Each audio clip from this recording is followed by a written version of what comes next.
This is the forgotten story of an American soldier who, after having his limbs blown off by a landmine in Afghanistan, returned home to find out that he had been replaced by an imposter who was stealing his identity. And when he went to the military to get justice, they tried to cover it all up. Sergeant First Class Paul Ray worked with the elite special forces in the war in Afghanistan. He trained Afghan soldiers and helped them win battles against the Taliban. But in June 2004, everything changed during a mission. His unit was transporting supplies when they hit an improvised explosive device. The truck driver managed to drive a bit further and stop the vehicle, but when Paul got out of the truck, he slipped on some landmines and they exploded, blowing off both of his legs above the knee and leaving him without his left arm. The medics tried to save what they could, but it was too late for his arm. They could only offer him a prosthetic one. When he woke up from the surgery, he was met with the worst news possible. His wife told him that she couldn't take care of him anymore. She didn't want to be a burden and said that she would be happy if he died. She signed divorce papers right there at the hospital. Then Paul had to go through another round of surgeries and months of physical therapy. And when he finally came home to Texas, he had no family, no friends, and no money. Everything was very expensive, and he needed a lot of medical help that nobody was willing to pay for. He did have a pension of $1,800 a month from the army, but after paying for food, rent, and medicine, he had almost nothing left. Paul says that the army never offered him any jobs that he could do with his new disabilities, and when he called them asking for help, they just hung up on him. This man was a hero who put his life on the line for his country, and when he got injured, they gave him the cold shoulder. So he decided to take a different approach. Paul went public with his story, and soon he started receiving support from all over the country. People sent him money, food, and even clothes.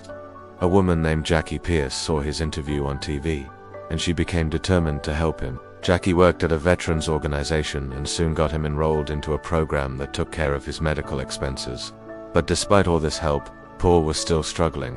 He couldn't find a job and felt like society viewed him as a broken toy that wasn't worth their time. Even getting a taxi to the store was too much for him. He couldn't carry all the bags back home, which made him feel helpless and bitter about his life. Then in January 2006, he met a woman named Katie, who worked at a medical supply store. One day she called him saying that she had a surprise for him. When Paul arrived at the shop, he found a brand new wheelchair waiting for him. It had been modified so that he could drive it with just one hand. He was also given a computer and a TV, and Paul couldn't believe how kind these people were. The owner of the store even offered him a job. He could work part-time as a security guard and get health insurance, which was a big deal for Paul because until then he'd been denied coverage due to his disabilities. For the first time since the accident, he had something to live for. He threw himself into the job and used his experience in the army to teach the staff how to protect themselves. He also volunteered at a center for disabled veterans. There he met other soldiers who had lost limbs, and he realized that he wasn't alone. Some of them were depressed or addicted to painkillers, but Paul encouraged them to keep going and taught them how to adapt to civilian life. He even started dating a woman named Brittany. She didn't care that he was missing an arm and a leg and was always by his side. Paul began to think that maybe his life was finally turning around.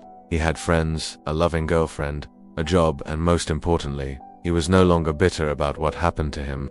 But then in September 2007, his world collapsed once again. A friend called him and told him that he should check his bank account. Somebody had taken out a loan of $30,000 in his name.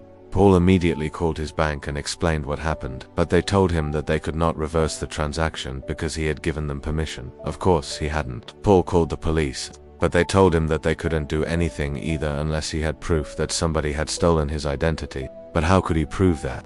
Paul asked the Veterans Administration to investigate, but they claimed that they couldn't find any evidence either. So Paul was stuck between a rock and a hard place. His bank wouldn't take responsibility, and neither would the government. So he turned to the only people that he thought could help him, the media. Soon the whole country was talking about Paul's story. Everybody sympathized with him, including the owner of the medical supply store. But when Paul told her that he might have to close his account with them because of all the trouble, she immediately fired him. It was a devastating blow. He'd worked hard to overcome his injuries and make something of his life, but now it seemed like he'd never escaped the clutches of poverty. As time passed, Paul became more and more desperate. He couldn't understand how someone could destroy his life like this. Just when he thought things couldn't get any worse, he got a letter from the army. They told him that he'd been dishonorably discharged and that they were taking away his pension. But luckily, he had people in his corner who were fighting for him. An organization called Citizens for Responsibility and Ethics filed a lawsuit on behalf of Paul against the army. Finally, the truth started coming out. It appeared that a sergeant from Paul's unit had opened a credit card in his name and used it to buy a truck. Then he'd taken out a loan to pay off the debt, but he'd been unable to repay it, so he'd added another $30,000 to the balance and fled to Iraq. When the army discovered what he'd done, they tried to cover it up. Nobody knew why the sergeant had done such a thing, but it didn't matter. Paul won the lawsuit and got his pension back. In the meantime, his story had gone viral and many people were calling for justice for the veteran. The army knew that they couldn't hide the truth forever, so they decided to punish the guilty parties. The sergeant who'd stolen Paul's identity was sentenced to prison, and the colonel who covered it up was removed from office. Paul finally received an apology from the army and a new set of prosthetics. He was also offered a job working for the government. However, he refused it because he didn't want to spend the rest of his life trying to fix other people's mistakes. Instead, he started his own company, Ray of Hope Foundation. He uses his platform to help other disabled veterans and spread awareness about their struggles. The road hasn't been easy. He has had to fight tooth and nail to get what he wants and has often felt like giving up, but he knows that he's not alone. Paul has become a motivational speaker and has traveled all over the United States sharing his story. He's also an advocate for veterans and tries to make sure that their voices are heard. Paul's story is a powerful reminder that, even in the darkest of times, hope can shine through. It's a testament to the strength of the human spirit and the importance of never giving up. Paul's bravery and determination in the face of adversity are truly inspiring. He's a role model for veterans and civilians alike, showing us that we can overcome even the toughest challenges if we have hope.